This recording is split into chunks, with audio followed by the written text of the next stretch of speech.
Hello guys, I'm Dr. Pallavi Kulkarni and this is my first lecture on general surgery. So I'm going to start a general surgery series in which we are going to cover entire belly and sabiston. So keep in mind that this is not the revision series. We are going to start fresh. So this is from the scratch. We are going to cover everything from belly and from sabiston. So if you have your exam nearby, I will suggest don't follow these lectures because I am starting from ABCD. Okay. And one more thing, here there is no rapid revision. There is everything in your plate. You just need to follow the lead. Okay. Now, second thing about me. I am Dr. Pallavi Kulkarni. I am MS General Surgery from KM Hospital, Mumbai, and I am plastic surgery resident. Recently, I got my juniors, and that is one of the reason I am starting these general surgery series for my juniors. And yes, I love teaching and I'm pursuing this as a hobby. So let's start. First chapter in belly is on homeostasis in surgery. Homeostasis is not hemostasis. Hemostasis is doing something to stop the bleeding, and homeostasis is trying something to maintain the internal balance of the body, of the cell. Okay, so we are focusing on homeostasis in surgery, and while doing that, we came across three extraordinary scientists in general surgery. These are Bernard, Cannon, and Moore. Okay, three scientists, extraordinary people who are the pioneer of general surgery. And as you know, general surgery is an art, but this art is not a free art. Okay, this art has some rules and we need to follow those rules for extraordinary results. And these are the people who are showing us, who are giving us some rules. And one of the important three of the important people from them is Bernard, Cannon, and Moore. Now, before starting and before showing what they actually did, I have very important and very simple question to you. The question is, your patient is post-op day 5, he is having tachycardia, and I want to ask you whether you will start this patient on beta blocker or not. Some of you will say yes, we will start, but they don't know why you are going to start. Some will say no, we will not start the patient on beta blockers. But my answer is why you are not going to start that patient on beta blocker. Okay, at the end of this lecture, at the end of around 5 minutes, after 5 minutes, you are going to learn why to start, why not to start, when to start, and when not to start the patient with tachycardia on beta blockers. Okay, so let's start. First scientist is Bernard, and this Bernard given a term called internal environment, milieu, interior. Okay, milieu, interior. How to remember this? Okay, so we don't want to, so yeah, first thing is Bernard, and yeah, he coined the term interior environment. There is burn. This burn is not burn, this is burn, and this burn is internal. Okay, remember it that way. There is burn and burn is internal. Okay, so Bernard, internal environment, milieu, interior. Now second scientist is Cannon, and he coined the term homeostasis. Okay, so how to remember? First, none. We don't want to change anything in our home. Okay, Cannon, homeostasis. Third scientist, Moore, M for M. He measured surgical response. Moore measured surgical response. Cannon is for homeostasis. None is home. We don't want anything to change at home. So Cannon is homeostasis. And third, Bernard. Something is burning inside. Interior, milieu interior is Bernard. Okay. Now let's learn about first scientist, let's get to know something very important about him. Claude Bernard was the father of experimental medicine, but what is important for us is he coined the term called milieu interior, and he said that there is stable environment condition for a free independent life. Our cells do not live in external world, they live in extracellular fluid, and that extracellular fluid is made up of, or it is the component of those extracellular fluids are nothing but sodium, potassium, glucose, oxygen, pH and temperature. Okay, so one need to keep all those components in narrow range of limit, so that homeostasis will get maintained. Okay, so and if there is any surgical stress, then there is direct attack on this milieu interior. So any surgical stress, any trauma, anything which is which is disturbing the body is directly attacking on the milieu interior, that is interior environment of the body. Okay, so if you are giving anything externally like IV fluid, you are doing any electrolyte correction, you are ordering any ABG, remember that you are defending the milieu interior of Bernard. Okay, got it. First thing about Bernard, that he defined or coined the term milieu interior, and he is telling that our cells resides in extracellular fluid. Okay, and we need to maintain the environment of extracellular fluid to maintain homeostasis. Now second very important scientist is Walter Cannon, and I already told you that none is about home, we don't want to change anything about home, and Cannon defined the term homeostasis. Okay, yeah. So first important thing he told us that homeostasis is not passive process, it is active process. Okay, if body is in fight or flight condition, then body tries to maintain this homeostasis by doing different things at different level. And first is sympathetic surge. Okay, so by activating the sympathetic chain, by secreting the catecholamines from adrenal medulla, it try to maintain the homeostasis. Okay, so there are three levels at which body works to maintain the homeostasis. First is HPA axis, hypothalamo pituitary axis. Okay, second thing at nerves level, and by by activating sympathetic system, and third is by cytokine secretion. Okay, so if something is getting disturbed, if you are in a fight or flight condition and body needs to protect you, then three systems in body are getting activated abruptly, and these are HPA, nerves and cytokines. Now,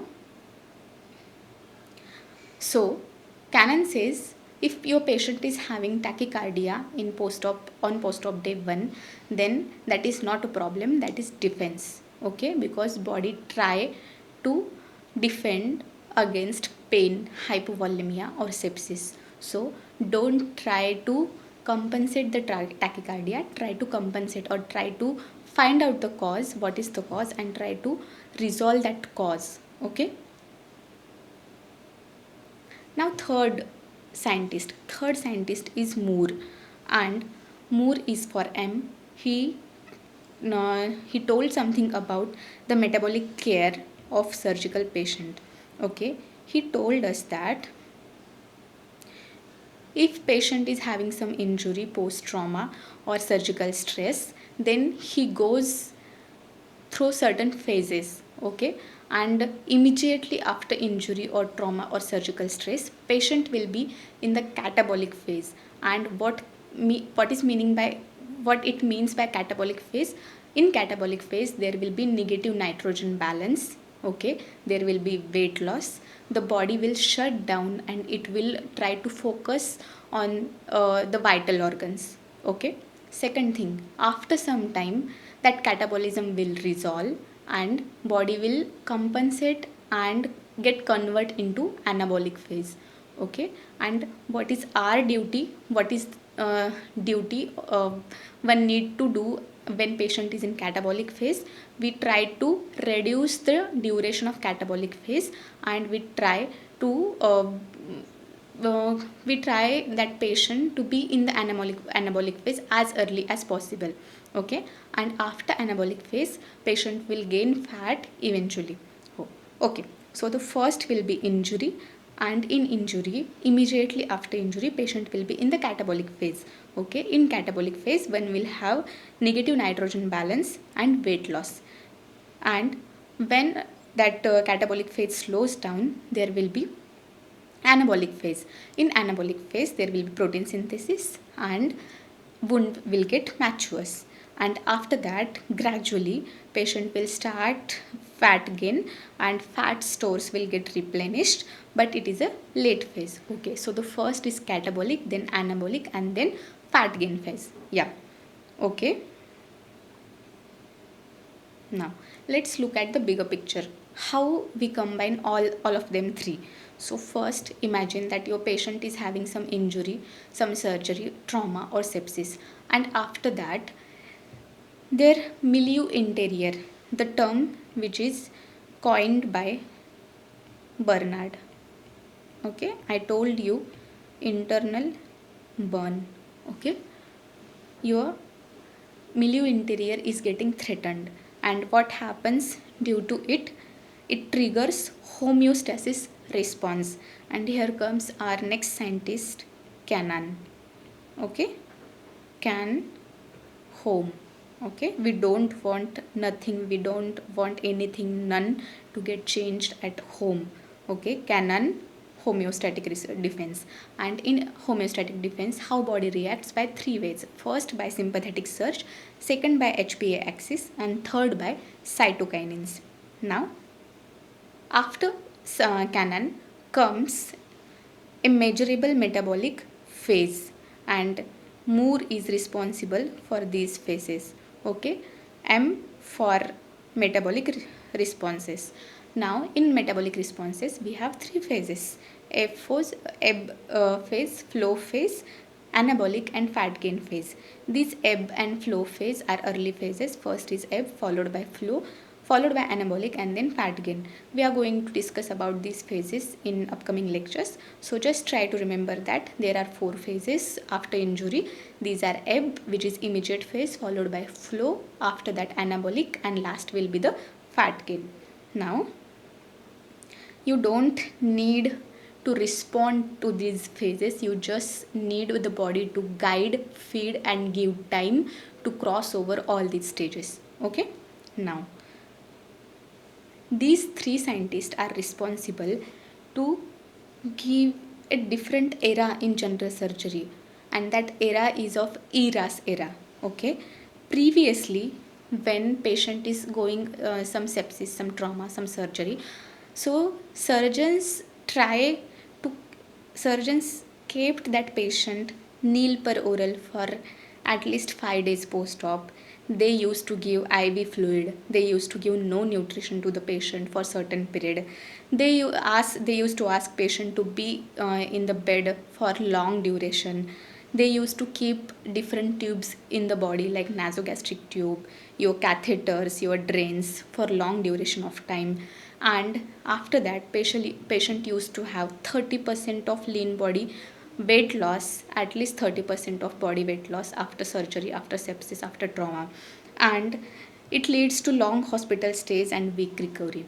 But these three scientists gave some theory, and after that one era comes and we started believing in ERAS. Okay, what is ERAS? It is the fast recovery of the patient after sepsis, after trauma, after surgery. And ERAS says that one need to load with the carb, one need to load the carb to the patient 2 hours before surgery. Previous norm says that one need to keep patient NBM at least for 6 or 8 hours. Okay, but ERAS says you don't need to keep patient NBM for more than like for 8 or 6 hours. You can load with the carb 2 hours before surgery. It says that early oral feeding within 24 hours is beneficial to your patient. It says early mobilization on post-op day 1 if patient can walk and get mobilized. Then it stress on opioid sparing analgesia, not opioid based analgesia. Okay, then it says you should remove drain and nasogastric tube as early as possible if you need, or it is compulsory in your surgery to put it. Try to avoid not inserting these tubes in the body, but if you need those tubes, try to remove those tubes as early as possible. And after ERAS, ERAS, patient started on faster recovery, and there is less loss of lean body fat, and patient used to go home early. So right now every hospital follows ERAS criteria. Okay, every government and every private hospital follows ERAS criteria, and all credit goes to these three scientists. First is Bernard, second is Cannon, and third is Moore. Okay, now a quick question for you. The term homeostasis is coined by, I think you don't need option. Home is for none, like we don't want anything to get changed at home, and it is by Cannon. Okay, now what you should take from these chapters, the minimum you need to recollect, or you need to carry from this topic is Bernard is the scientist who coined the term milieu interior. Moore is the one. Moore, M is for M. He gave us metabolic phases. Then Cannon coined the term homeostasis. ERAS is applied by all of them. So these three are responsible for the ERAS principle, and everyone follow ERAS in current scenario. These three scientists are Bernard, Cannon, and Moore, and surgeon's job is to guide the response and don't fight against them. Okay, if patient is having tachycardia post-op, it is not the defense, it is not the disease, it is just a response. Okay, now let's get back to our first question, and the question was, your post-op patient is tachycardiac on post-op day 1. Will you start that patient on beta blockers? If yes, why yes, and if not, why not? So the answer for this question is no, because this is homeostatic defense. Okay, so we will not start this patient on the beta blockers. We will find out the cause, whether patient is in pain, whether patient is in sepsis, or there is any other cause, and we will try to treat that cause. Okay, rather than treating the symptom. I hope you like this topic. That is all for the first topic. In the next upcoming topic, we are going to discuss about ebb and flow phase, which are coined by the Moore. Okay, so that is for the first lecture. Thank you guys. If you like it, share it, and yeah, subscribe for the channel. And if you have any suggestions for this series, please let me know in the comments. Till then, thank you. Bye bye.